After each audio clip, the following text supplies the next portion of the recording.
And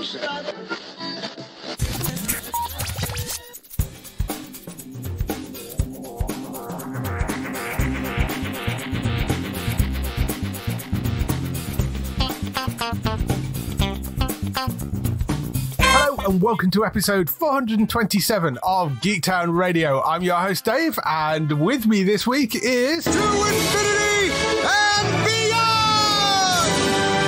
Matt, how are you doing? It's been a while.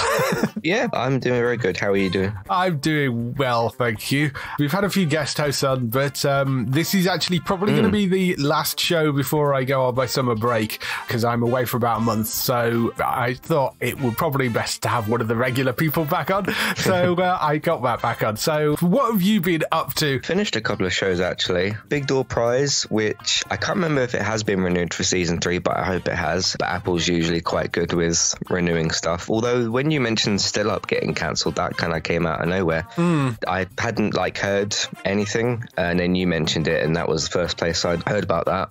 So Big Door Prize, so basically it's about this machine, I think it's called the Morpho if I remember correctly, and they get a card printed off and it has their potential printed on it, and it's good at doing a lot of different things. It's very good with very human themes and things like that, but it's also very interesting when a machine that not everybody in the town trusts, obviously they've all got their different views on how real it is or where it came, because no one really quite knows where it's come from, but some people are starting to get blue dots and things like that. But how much that kind of dictates every single character's life in the show, which is obviously the point of the show. But it's very, very good at doing that. There isn't really anything quite like this on television as well, which is interesting. But yeah, finished the 8-episode second season, was very, very, very good. Lots of characters making lots of choices to push themselves forward in their stories. And they really started getting quite far with the machine showing them basically videos on what's supposed to happen to them. And what's interesting with a couple of the characters is the vision and the card that they get shown is, for some of them, completely different to where they are and where they want to be. So there's all this kind of, am I supposed to do this? Should I do this kind of stuff back and forth, which I found quite interesting. Don't know if I'd say second season is better than the first, but both are very good seasons anyway. So that's nice and short. I don't remember. Do you watch this show? I have seen some episodes of it. I did enjoy it. It's just one that I never quite got round to going back to. Right. So I'd seen 3 episodes of season 1, I think. I do need to pick it back up again because I like Chris O'Dowd and it was an interesting premise for a series. So I will go back for it. It hasn't yet got a 3rd season. That doesn't necessarily mean it won't. I mean, Apple, like you say, has cancelled a few things, but they've been things that usually they cancel them if they cancel them after 1 season. Well, they did Schmigadoon, I guess. They cancelled after 2 seasons.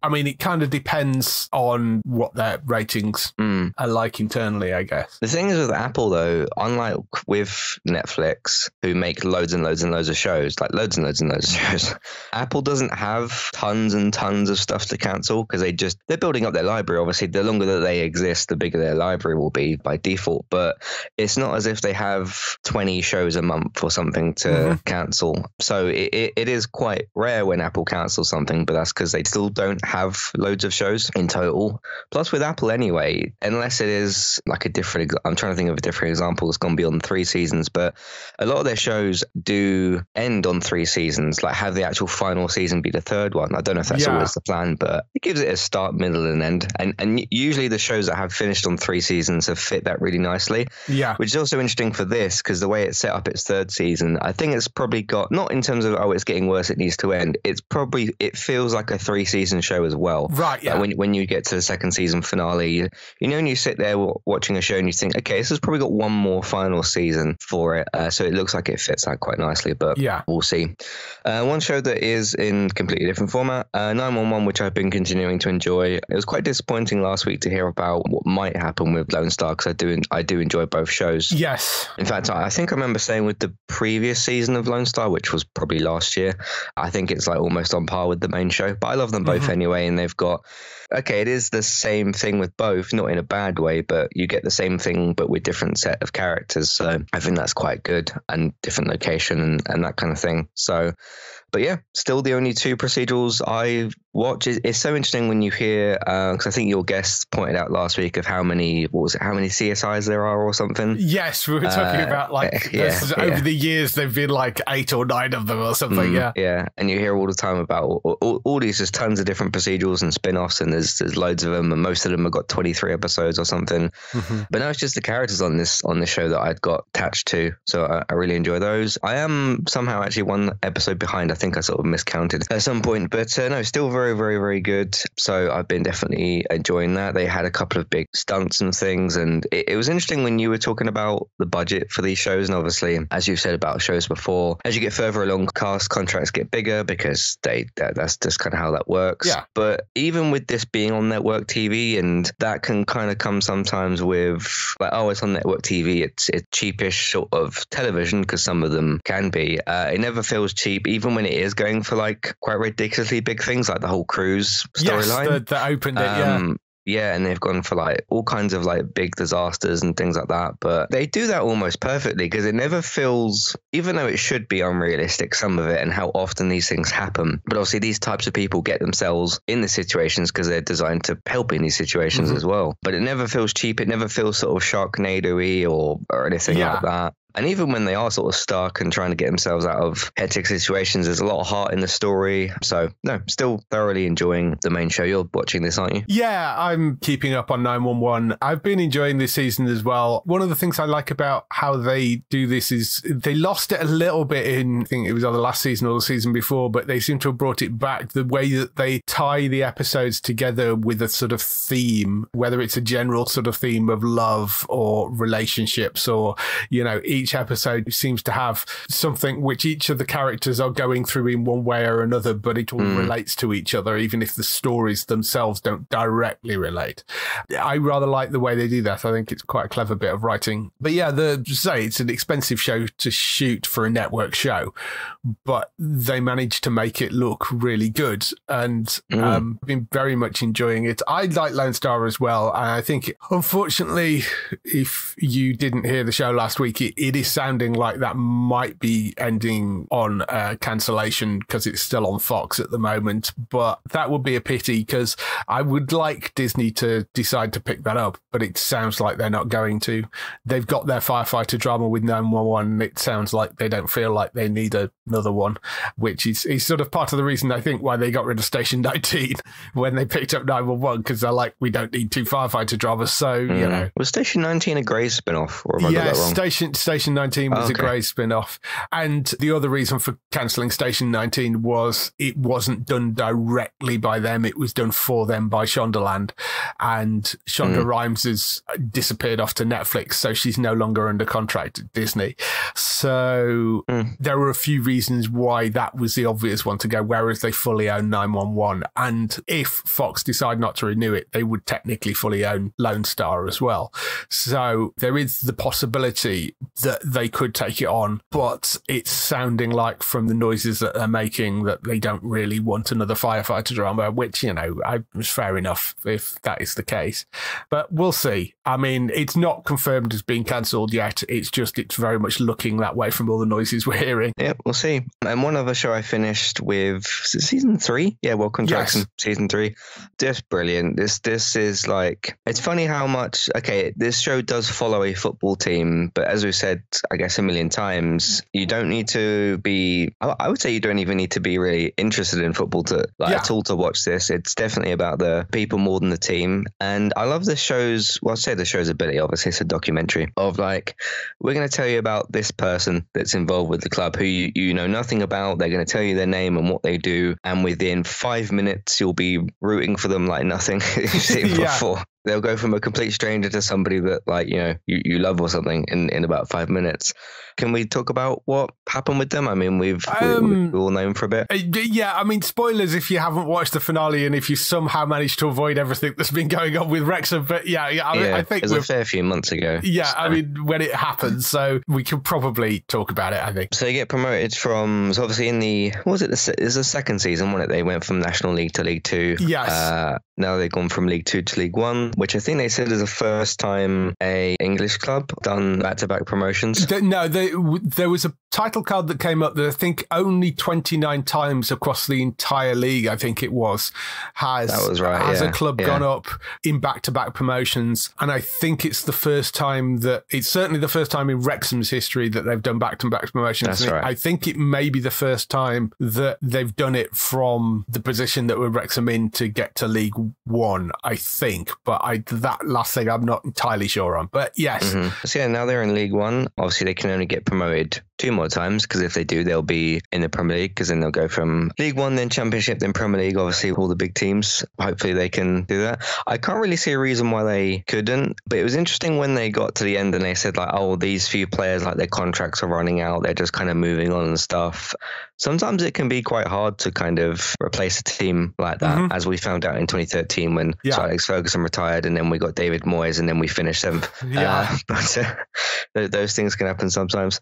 Again, they've got obviously full backing of Ryan and Rob, the managers there, and they've built something really, really special there. So I don't know if you could do this type of show with like a bigger team, because this is sort of, oh, here's this little Wrexham in National League, this little team that's kind of struggling. Here come these big owners that, you know, people do love these actual people as well. They're not sort of, you know, these corporate owners that will just sit back and kind of collect money. They're just, sometimes you don't even think of them as owners when you're watching. It's just like, oh yeah, they're just part of the group sort of thing. What did you think of what happened with Wrexham? I loved this season. I mean, obviously I caught wind of beforehand because it was all over the news of the fact that they'd already gone up. So, you know, I knew it was coming, but to actually see them do it and how it happened, I'd seen the sort of headlines, but not read any of the stories. So I knew they'd gone up. To actually see the game and see how it played out, I think that was really interesting. And also, yeah, like you say, I think what makes this work is the fact that you've got 2 owners who very much understand the club and the effect that it has on the town, and that's what makes the documentary so good. And you couldn't do it with a bigger club. You couldn't do this with Man United, because Man United is a worldwide brand.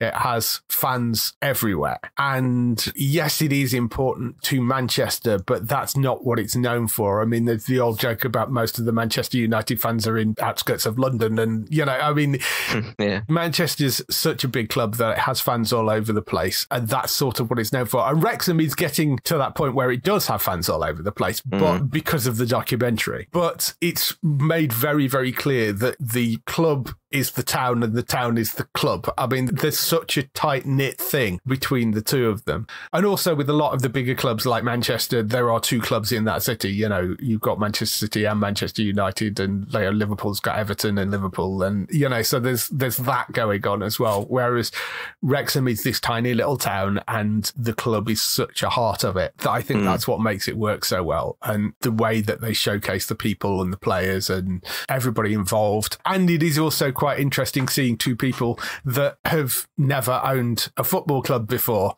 navigating all that as well, and genuinely not being in for the money, because they're not making money out of this. And 2 owners that try to do something with their stadium as well. Exactly. You know, they actually care and they are trying to make things better. And don't let it leak and fall apart. Yes, I'm talking about our stadium. Yes. Yeah, I think it's been really, really interesting and beautifully put together. I'm not convinced they're going to go straight up again the next time around, because there are big leaps from league to league to league. And that leap from League 2 to League 1 is quite a large one. It's funny that within all the 4, I say main leagues, so Premier League, Championship, League 1, League 2, Championship more than, I don't see like a lot of Championship football myself, but it's known for being the most physical of the 4. which is interesting to me. There's actually a lot said about Premier League teams who've got like really young players who need to get some strength and get sort of, well, not bulked up, but just get some strength from that. And those are ones that particularly go to the Championship to kind of level that up, which I've always found kind of curious. I think it depends on just who they buy and how they not only replace those ones that have left, because like that goalkeeper who was really good as well. Yeah, he was fantastic. Yeah. I mean, he has a strong career, I think, ahead of him, that kid. Yeah, definitely. Just one last point on that it's very interesting to see like when Ryan and Robert are in the stadium and they're celebrating and stuff and everybody's really happy, as opposed to like with the FA Cup final, for example, where we had Sir Alex Ferguson in the stand, you had, I think it's David Brailsford, the CEO, then you had Jim Radcliffe there, and then you had like Avram Glazer standing there, and it's like, what's this guy doing there in the ground? No one's like happy to see him, whereas when you see Ryan and Rob in this, it's like, oh, it's our friends kind of thing. So yeah. Cool. What have you been up to? Well, a few shows this week. One of the big ones to come back, of course, was The Boys. But I mean, by the time this has gone out, there will be another big show, of course, which has gone up, which is Game of Thrones returned. House of the Dragon was back. We're recording this on Monday, though, and we're recording it Monday morning, so neither of us have seen that yet, but we will be discussing that later on in the week over on Entertainment Talk. So if you want to know more on our thoughts on House of the Dragon, you can go over to Entertainment Talk later in the week for a show about that. But the other thing that launched was The Boys on Prime Video, so that's back for a new season. What were your thoughts on this? I really enjoyed it. As I said on my post and pre-episode thoughts, because in my preview I said like I'd really enjoyed Gen V a lot. It took a little bit of time to get there, but I'd enjoyed it a lot and did think it was as good, if not better than The Boys already, because I really thought it was that good. And then I had this kind of not dreaded feeling, but this feeling of like, oh, I'm going to the other one now, the other show. And they're all very similar tone. They're in the same world, that sort of thing. And I think because I maybe set my expectations lower when I'd seen the 3 episodes, and then I just ended up enjoying them a lot more than I thought I did. I think they set up some really, really good things. Very, very good start so far with the 3 episodes. There's a lot of it to watch and a lot of things that happen, but it's a very good start. So yeah, the first 3 episodes are out now on Prime Video. Really, really good start. You can tell that it is hurtling towards a conclusion, which it's starting to do those things. Yeah, and they have announced that. It was funny. There was news reports going, "Oh, shocking announcement that The Boys is ending with season 5," and I've said, well, not really, because if you know anything about Eric Kripke, for one, he writes 5-season arcs because he did the same with Supernatural. I mean, yes, Supernatural did go on for like 15 seasons, but he left after 5 seasons because that was the plot that he wrote. And also he made noises about, I've got a sort of 5-season arc in mind, but I'm not going to say exactly how long the show is because I don't want to jinx it one way or another. So it's not a surprise at all that they're ending after 5 seasons, and they've been heading towards that direction, particularly with what they did with Butcher last season. There's 2 kind of plot point things, one with Homelander and one with Billy, where it's like, okay, those are like time sensitive in a certain way. Yeah, so it's not a great shock that they're going to bring it to an end, but you know, we've got one more season after this one. Thought this was a solid opening to that. There's some great bits and some sort of gross bits as usual with this show. We know what show we're watching at this point. Yeah, but I mean, you don't need to be surprised by that. You know what show you're watching. Newman, the person who's the VP. Yeah. There's the point where she's trying to get the files back and she's sat in the back of the car and a picture comes up on her phone when she kind of clicks the link. Apparently they didn't tell her what that picture was going to be. Yeah.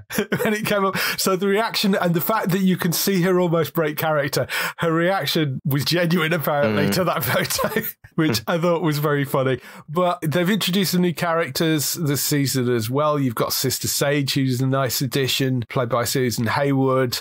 Jeffrey Lee Morgan, of course, is in there as well, who's a sort of CIA guy, which is good. And you've got Valerie Curry in there as Firecracker. She's something, isn't she? Yes. You know, they're leaning slightly more heavily into the sort of alt-right misinformation stuff. Oh, yes, they definitely are. And I mean, it's funny because apparently there have been some stuff on various social media things of like, oh, the show's gone woke. It's like, no, it's always done this. The fact that it's the same it's been since season 1. Yeah, the fact that you haven't somehow noticed it up until this point, because they've been really obvious with it this season about what they're doing, but it's been like that right from the very beginning. Yeah, it is funny how that crowd of people hasn't noticed that the show is making fun of them. I mean, the show makes fun of a lot of things, but it does particularly point at that. One thing I mentioned in my review for the start of the season was, if you look at Trump, you look at Firecracker, and you look at Homelander, there are some like big scary similarities between the 3 of them. Yeah. Particularly the fact that obviously in the real world we know what Trump's just gone through with the whole court case and all that sort of thing, and then you've got Homelander in this, I can't remember which, they're all kind of blended as was one big episode. Yeah. He goes through his court case, and it was just very, very interesting to see the stark kind of similarities and this whole thing with if you've got either a Trump supporter or a Homelander supporter, obviously how similar those two groups of people are, but also this kind of just this flat out kind of no matter what this person does and what information is laid out to me, I will fully believe every single thing that they say, basically. Yes. Because when you hear, because you've got like obviously the crowd characters and that kind of, they do say things now and again, and you've got Trump supporters as well. You never even hear kind of, oh, I really like Trump, but this thing he said wasn't quite so great. It's always just, and yes, I'm directly comparing this between this and Homelander. It's always like, oh no, they're always right, never wrong. Everything else is a lie. And it's fascinating to see, but it's now fascinating to see where we've got a fictional representation of that and also a real world representation of that. And then you've got Firecracker coming into the mix doing what she's doing. So yeah, it's very interesting. It has been a really solid start to this season. Very, very enjoyable. I'm really interested to see where they go with it and where we end this season as well to set it up for the final season. So really, really good. It's been solid throughout that show. And now Kripke's bringing this to an end. Obviously, we're going to have more Gen V. I'm also interested to see what he goes on to do next once he's done with this and see whether he goes and starts something completely fresh or what. So very interesting. I'm going to guess Amazon's going to want more spin-offs. I remember hearing something about like a Spanish spin-off or something like that. Maybe. I don't know. They may be. It was a spin-off in a different country or something to do with that. So maybe. Yeah, that's now back. First 3 episodes are up on Prime Video. Worth going to check that out. The Veil was another show which I've started watching. I'm about 3 episodes into that, 2 or 3 episodes in, which is on Disney Plus. It's a Hulu series in the US. It's a limited series. Stars Elizabeth Moss from Handmaid's Tale and Yuma Marwan from Little Birds was one of the things that she was in. But it's written by Stephen Knight of Peaky Blinders fame. Very different sort of thing for him. It's a thriller series, a potentially deadly game of truth and lies as 2 women travel from Istanbul to Paris and London, with one of them possessing a secret that the other one needs to expose. So Elizabeth Moss doing a British accent and doing a very convincing British accent, actually. She turns up at this refugee camp. She is an agent of presumably of MI6, but sort of very shady and not entirely explained background for her. Seems to be working with French intelligence. And she turns up at this camp because there is this woman who has been identified by some of the other people in the camp as potentially being an ISIS leader. And she's claiming she isn't. And yes, she was involved with ISIS, but she's not this big ISIS leader that they reckon she is. So Elizabeth Moss' character arranges to get her out of the camp. And it turns into the first couple of episodes as sort of a bit of a road trip as they're traveling through the Middle East trying to get her out to Paris. It's just really well written between the pair of them and interesting conversations, quite funny in places as well. And there's some good sort of little action sequences as they run into some trouble with various different people. And it's still not entirely clear whether this woman is who she says she is or whether she is this leader. It's just nicely constructed. You know, Stephen Knight's a great writer. It's called The Veil. It's 6 episodes, I think, in total, and it's only a miniseries. So, you know, if you want something to go and check out, it is on Disney Plus in the UK. You can go and look that up there. The other thing, of course, is we're 1 episode away from the ending of Doctor Who for this season. It's been a great run, I think, so far. Yeah. Episode 7, The Legend of Ruby Sunday, still sort of manages to throw up a few more questions than answers, I think, at this point. We've got a little bit more information about sort of who the Susan Twist's character is, but not entirely. So we've got a little bit about that. The people were sort of right about the TARDIS making weird noises and that playing into the story. The things that he's seeded throughout the season has been brilliant. And when Doctor first lands at Unit at the start of this episode and he's sort of there to say, you know, there's this woman that's been popping up through time and we're not sure who she is, can you help me find her? They get into the conversation about, yes, we know who she is. She's this person that's this sort of tech guru, this Elon Musk type character. the way that Russell T Davies then makes fun of the fan theories, and the Doctor goes, "Hey, her name is an anagram of TARDIS," and go, "Yeah, we know that," and they're kind of dismissing it, and it's little things like that is the unit group were kind of going, "Yeah, we figured that out already," So, and he's sort of making fun of the fan theories of various things that have popped up, which I rather liked as well. I thought that was quite fun. This has set things up really nicely for the finale, and there's Tales of the TARDIS, new episode of that coming later this week, I think. And that's going to be an interesting one because it's Millie and Shooty that are doing it, which is not what they've done with the Tales of the TARDIS before. So I'm sort of interested to see which episode that attached to. There is a Tom Baker episode run from the original series, which featured the big bad that pops up in episode 7. So I do wonder whether it's maybe an introduction to that, possibly. But it's been great, though. The whole season, I think, has been really, really good. It's lovely having it back and Russell in charge, and Shooty's great, Millie's great. Have you been enjoying this? Yeah, definitely. It's been very, very good. It's good to see Doctor Who kind of back on form. That episode was wild. The more it kind of went on, and bit by bit, some things got like revealed, but it left you with questions, and then other weird stuff started happening. Being back at that base was kind of cool as well. But now I'm very excited to see how it kind of wraps up and how we go into season 2. It's weird that that's like already season 1 almost finished. Not in a way it's been too short or anything. I think 8 episodes is perfectly good, especially if you do them 45 minutes to an hour or something. Plenty of time. Millie and Shooty, they've been brilliant. So it's been interesting to hear of like things that have been seeded, because I haven't noticed all of those things a bit. I've noticed some of them, but I haven't noticed all of them. And then it's like when I hear about a certain stuff and think back to those episodes, it's like, oh yeah, these little things that got planted. Obviously, particularly the woman who's been popping up in the episodes, that's been quite good. But it just, with like Russell coming back and even the intro being different and like a new logo and stuff, it's just felt really nice and fresh. It's just a bit of a shame that this didn't happen either before or during Jodie's run, because she was so good as the Doctor, and she's kind of the one out of all of them that I felt was kind of just not given great material to work with in that. But it's been really good this season though. Yeah, no, I'd agree with that. I do think it's a real shame that she wasn't given more to work with, and I would have liked to have seen her stick around and have a run with Russell, because I think them together would have been really good. But I hope she maybe pops it up in a multi-Doctor story or something later on, and they have a chance to do something with her, because I thought she was great. It was just the material around her unfortunately let her down. I'm sure she'll have a good, solid run on the audio adventure stuff, which they do as well, the Big Finish stuff. I'm sure there will be stuff going out there, so hopefully that will continue. On the gaming front, Steam had their Next Fest festival, which is basically when people release a bunch of demos for upcoming games. So there are lots and lots of demos out around on there right now. I did download a few of them to give them a try.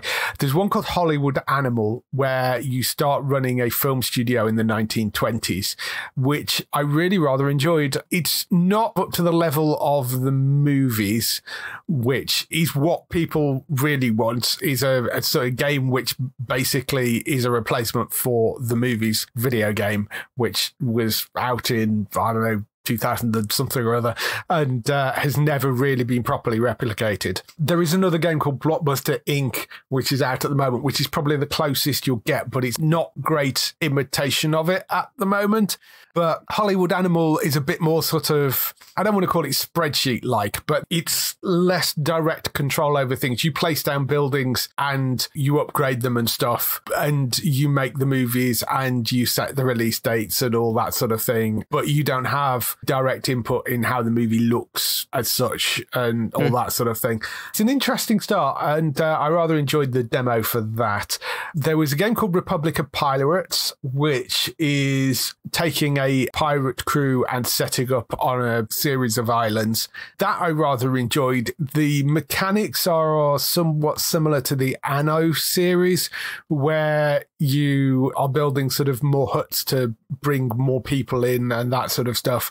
And you can take up multiple islands and then set up routes between them to bring stuff backwards and forwards and that sort of thing. Thought that was a solid opening. Again, just a demo out for that. And also there is a demo out for Endzone 2, which is a post-apocalyptic builder. Rather enjoyed the first game. I thought they did a good job with that. Second game had some interesting extra things to it, like you can set up multiple camps on a map now, which you couldn't do previously. And you have like a little van that you can run between them to bring stuff backwards and forwards. So they've added some extra bits and pieces into that for the second game, which I rather enjoyed. So yeah, there's some interesting demos around on Next Fest on Steam right now if you've got a PC and you're into your PC gaming. So that's all the stuff we've been doing this week. Let's move on to some TV and film news.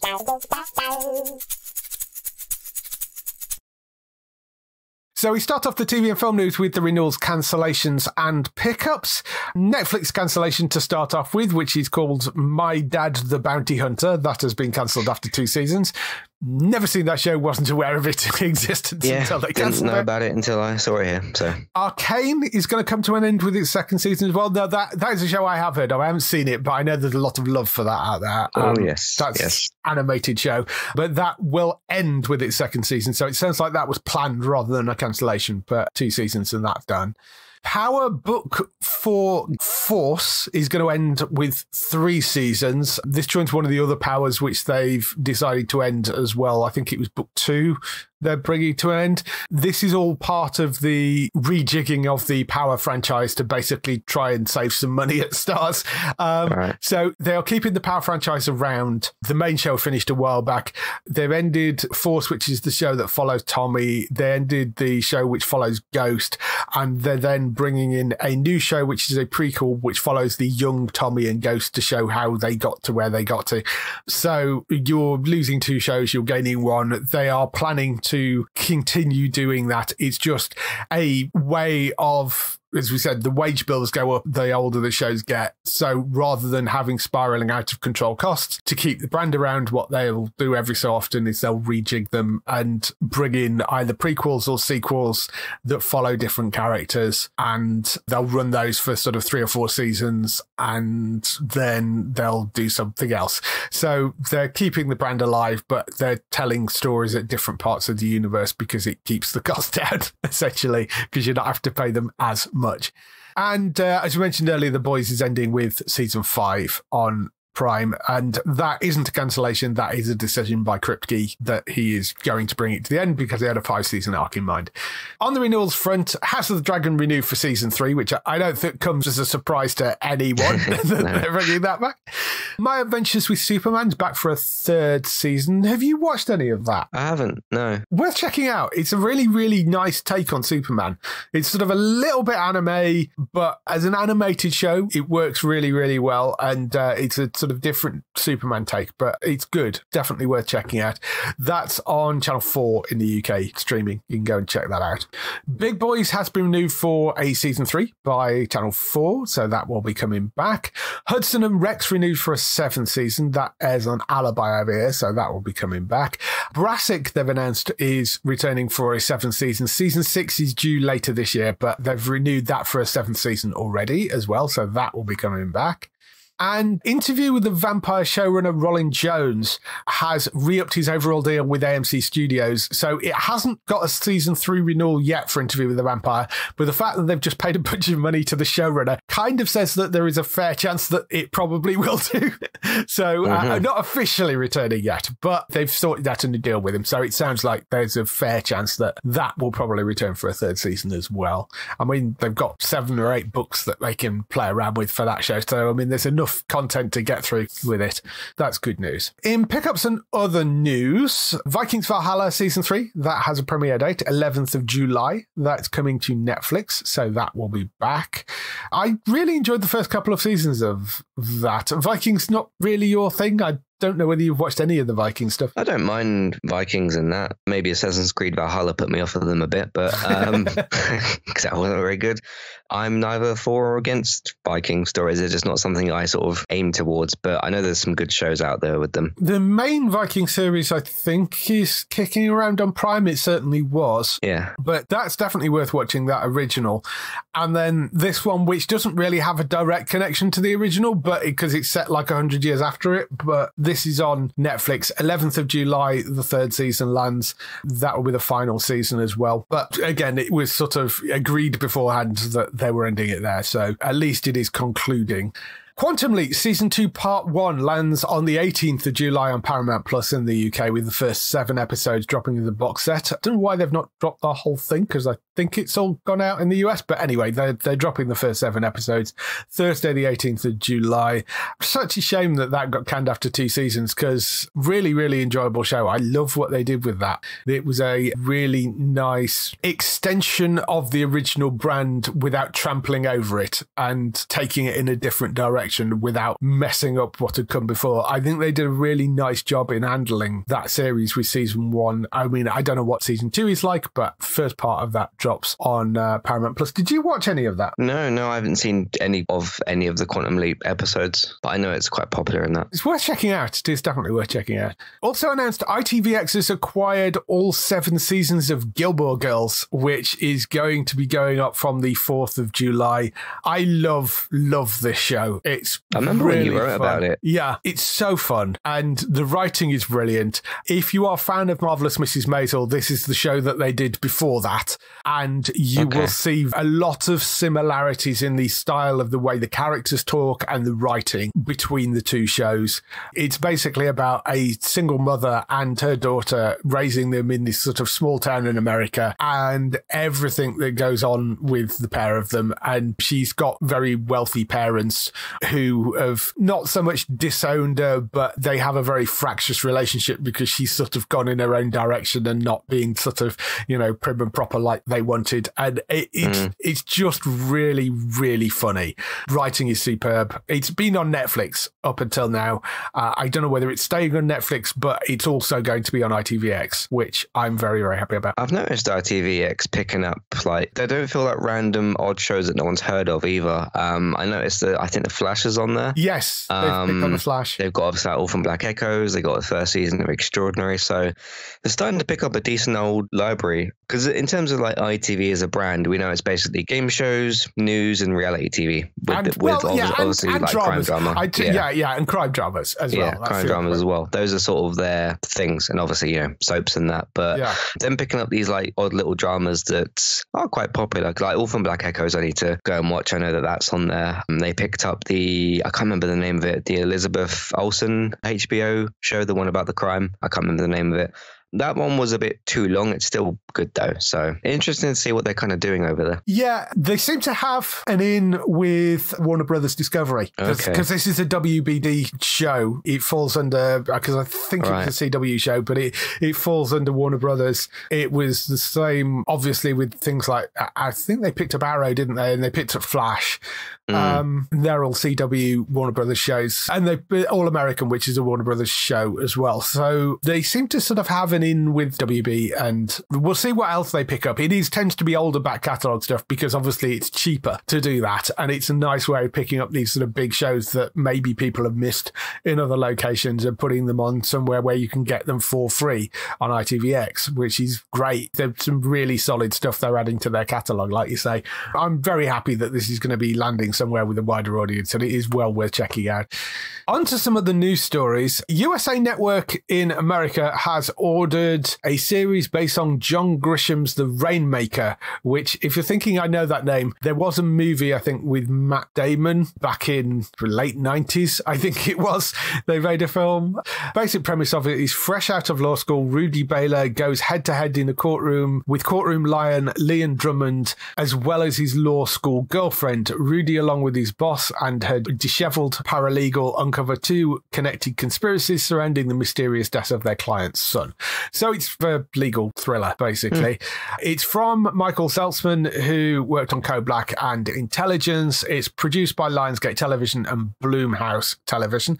It's been kicking around for a while, this. They've been working on the idea of bringing a bunch of Grisham's novels to screen, and Seltzman had pitched the idea of a sort of Grisham-verse to to a couple of places where they would take a few of the books and kind of create different seasons for each of them and then sort of create a Grisham kind of universe on TV. But I think that was a little overambitious and they ended up sort of paring it down. So they're now doing this particular one show. But it's for USA Network in the US. With it being Lionsgate Television and Blue Mouse Television, it's probably going to end up on MGM Plus in the UK because they have a deal for Lionsgate stuff. I mean, USA Network is part of Comcast, NBC Universal setup, which is sister company to Sky. But I suspect the international rights will probably sit with Lionsgate, which means it will probably end up on MGM Plus over here, but they've not officially announced a UK place for that.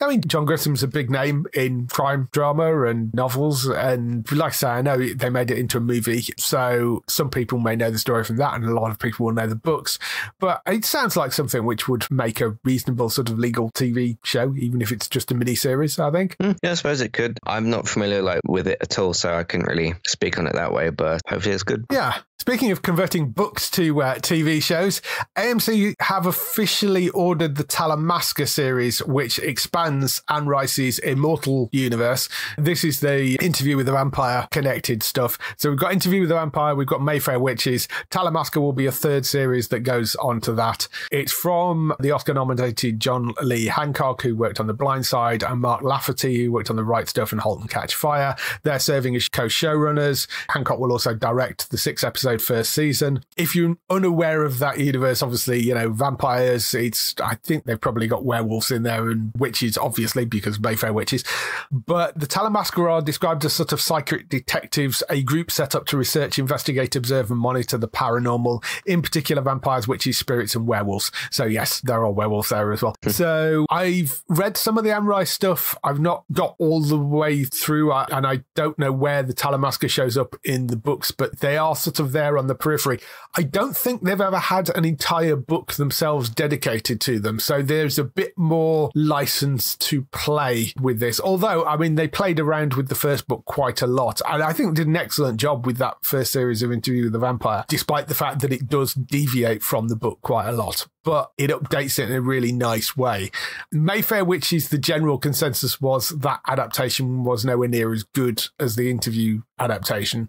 But I'd be interested to see what they do with this. The Anne Rice universe is fairly ripe for this sort of stuff. And this makes like a sensible sort of, it's almost X-Files-y, I think. There's a certain amount of that to it, I guess, given that they're sort of detectives investigating paranormal kind of things. There's a certain amount of that to it, but with a bit more of a gothic edge, I suspect.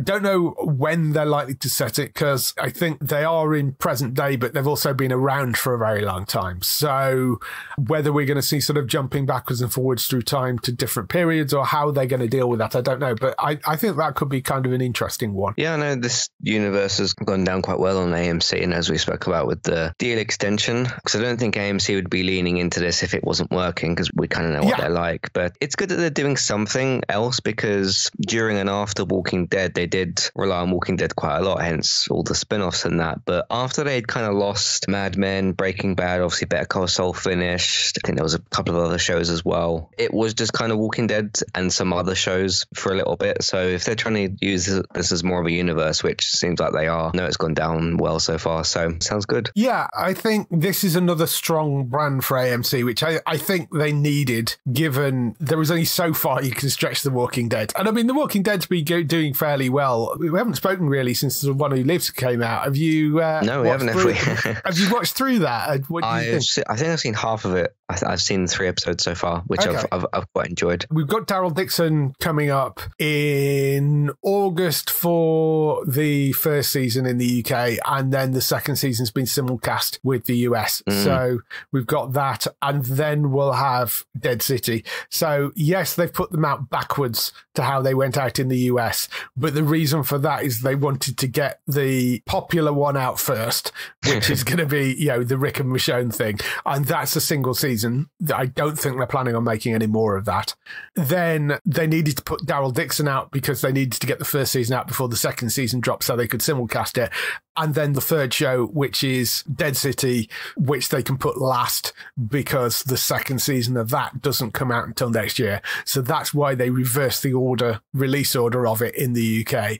And they're not directly connected to each other. So it didn't actually matter that they were putting them out in a different order.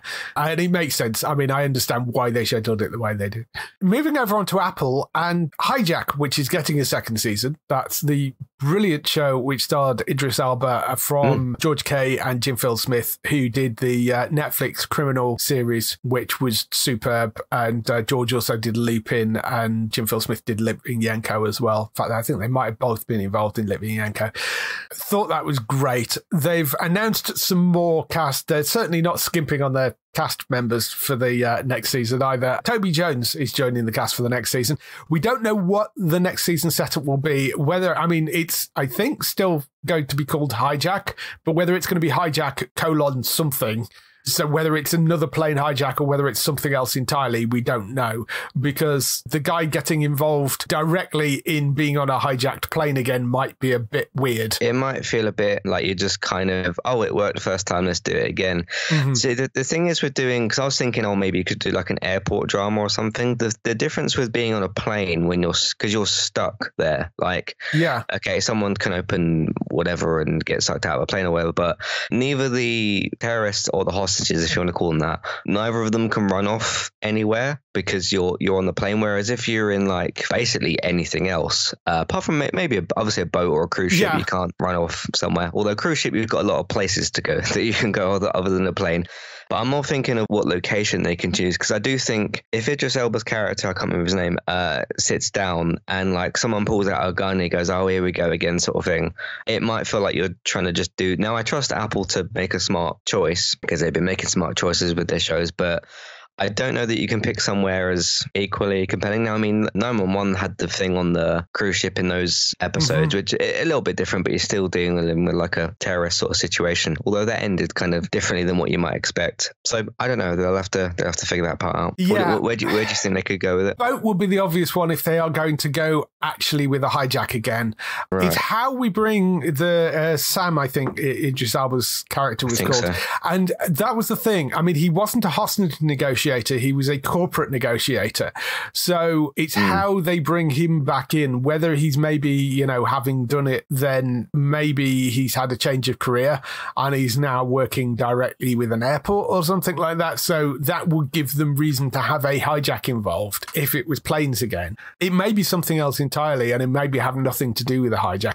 The only clue we've got is that it looks like from the casting it's going to be set in Germany, because the casting that we've got is, I mean, Toby Jones, who is English, obviously, from Mr. Bates and the Post Office, who's in Dial of Destiny, the Indiana Jones film, and of course known from everything from playing Zola in the MCU and the voice of Dobby in the Harry Potter films and the Detectorist, the TV show as well. I mean, he's been in a million different things. Amazing actor, and he's great. But the other two that they've cast are German actresses. Lisa Vicari, who is probably best known for being in Netflix series Dark. She was also in the Sky series Django. And the Emmy Award-winning German actress Christina Pull, who is probably best known for playing Jaeger in FBI International. She was in the Star series Counterpart.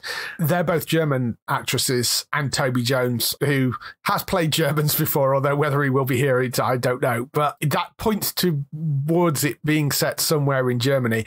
I mean, you could maybe do a train or a boat. I mean, trains are slightly trickier to hijack because they're on tracks, but maybe there's something in that. You have to infiltrate before it. Or maybe it's just a straight up hostage situation, you know? Hotel might be interesting. Yeah, hotel. If they do something where they block the front entrance or something for a plot device, that's a very like tight area to be in. Yeah, you also need a reason for Sam Nelson to be involved in it as well. So they sort of pulled it off with Die Hard, you know, Bruce Willis's character getting stuck in these sort of situations sometimes. I don't know whether you can get away with it as well with this, but I trust George Kay and Jem Phil Smith. They're brilliant writers. They've done an incredible job with the first season. Criminal was a great series. Litvinenko, amazing series. Lupin's got a massive following.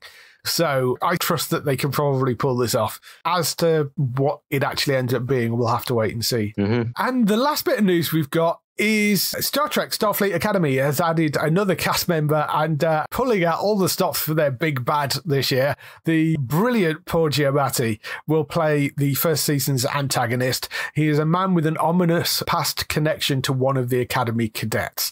That's all it says about him at the moment. Starfleet Academy, of course, we know, introduces viewers to a young group of cadets who come together to pursue the common dream of hope and optimism under the watchful and demandful eye of their instructors. They discover what it takes to become Starfleet officers as they navigate blossoming friendships, explosive rivalries and first loves, and new enemies that threaten both the Academy and Federation itself. They've already announced that Holly Hunter is going to be Chancellor of Starfleet Academy and Captain, so she's the new lead in it. But now Paul Giamatti as being the big bad guy for the first season. They were talking to the producers, and Alex Kurtzman was saying, yeah, sometimes you're lucky enough to discover one of the great actors alive is also a huge Star Trek fan, and meeting Paul was one of those miraculous moments for us, which is great. I love the fact that they just approached him and went, do you want to be on Star Trek? And he goes, yes, I'm a huge fan. So I think that's fantastic. Paul Giamatti, of course, from Billions most recently, and I mean a million other projects as well, but he's an incredible actor. I can see him playing a wonderful, wonderful villain for this. But I rather like the sound of this series so far. We know it's going to be set in the Discovery timeline, more that sort of time period. Is Tilly supposed to be in this show? I don't know. It's interesting because it talks about it being the Academy reopening its doors for the first time in 100 years. Right. Presumably Tilly will be in it, but I mean, I don't know. Was the Academy up and the Academy?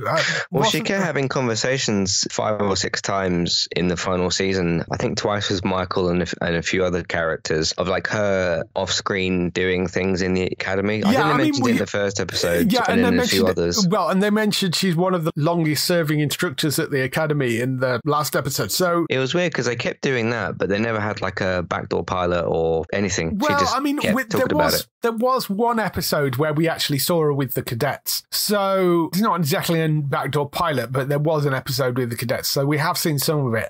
It sort of makes sense to stick it in that time period because it keeps that time period alive. It gives them a lot more freedom because you're not having to dovetail into something else that's going on at the sort of same time. And I know there are people who are like, oh, wouldn't it be great to see young Kirk or young Picard? Like, well, yeah, but one of the reasons Kirkman gave actually was the problem is that if we set it as like the Picard period or even sort of post that, there's not a lot of threat in the universe. There's not a lot going on in terms of things that, you know, the world itself is not in a terrible state.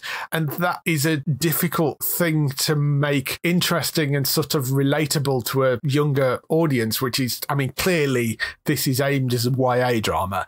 And they just wanted to be able to set it in a place where they could add a bit more sort of, you know, the world isn't great. They are on the front lines. They're starting again. They wanted a bit more kind of drama that they could pull out just of the environment. And I kind of get that as well.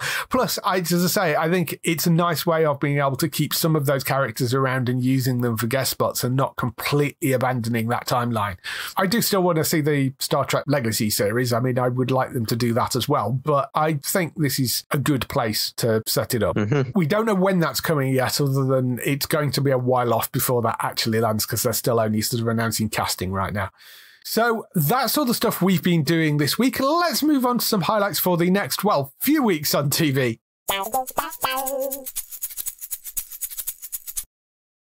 So, as I mentioned at the start, I'm going to be taking my summer break. So, I will be away for about a month. I'll be back towards the end of July. So, rather than just give you kind of next week on TV, I've got the next sort of couple of weeks on TV for you to look through. So, we've got Fire Country Season 2 starting on Sky Witness. That's on 26th of June at 9 p.m. Follows straight on from Season 1. Very straightforward. The Rookie is back on the 27th of June, 9 p.m. p.m. That's on Sky Witness as well, which I'm looking forward to that being back. Supercell, which is a new UK superhero drama. I don't know anything about this. A group of 5 ordinary people who are unexpected to develop superpowers. They have very little in common except one thing. They're all black South Londoners. So it's called Supercell, 27th of June on Netflix. That lands. That sounds like it's going to be quite an interesting one to check out. It sounds like the sort of thing I've been asking for a while. Yeah. Like those Extraordinary or Misfits, those sorts of shows. Yes. I don't think it's as comedy-led, something like Misfits, but yes, Supercell, that's on Netflix. That I think could be an interesting one to check out. 27th of June on Disney Plus, we have The Bear returning for season 3, which is a brilliant show.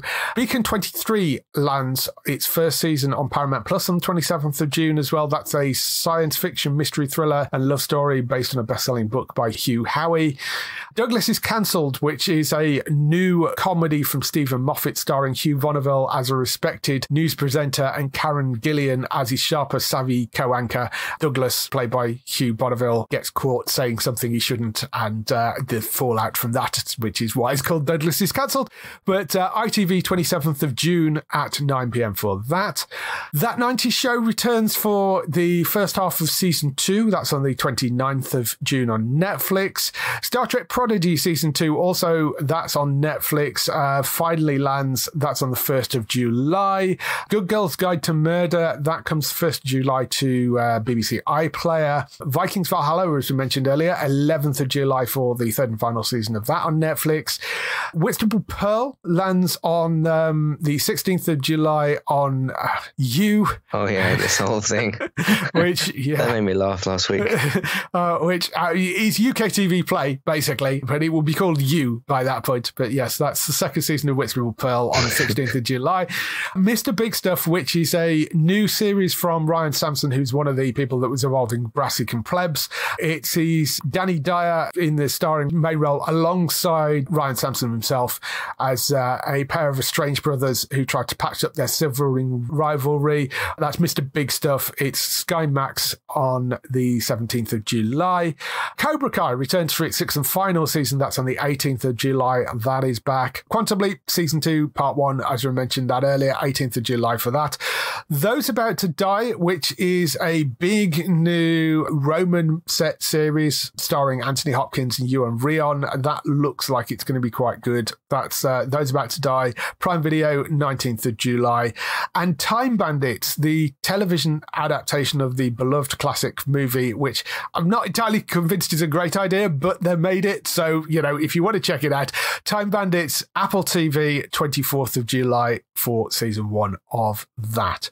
Good stuff coming up over the next couple of months. If you've got streaming services, certainly, and not maybe much on TV, but then there's a lot of football and tennis and other things like that around over the next few weeks. So, yes. Isn't the Olympics on as well? Oh, yes, and the Olympics, of course. Yeah. I've forgotten that. Yes, there's a lot of the sports have kind of knocked things out the way, but the streaming services are doing a reasonable job in counter-programming, I would say. So yeah, there's 2 or 3 games, I think, every single day in the Euros, because there's a lot of group stage games to play. So yes, a lot of stuff around for you to watch. In the meantime, if you want to go and check out Matt, or where can they find you? You can find me over on entertainmenttalk.org and podcast platforms of the same name: TV, games, films, Main Eye podcast. Of course, we did win the FA Cup, which was brilliant. Then it took us almost 3 weeks to decide if we wanted to keep the manager.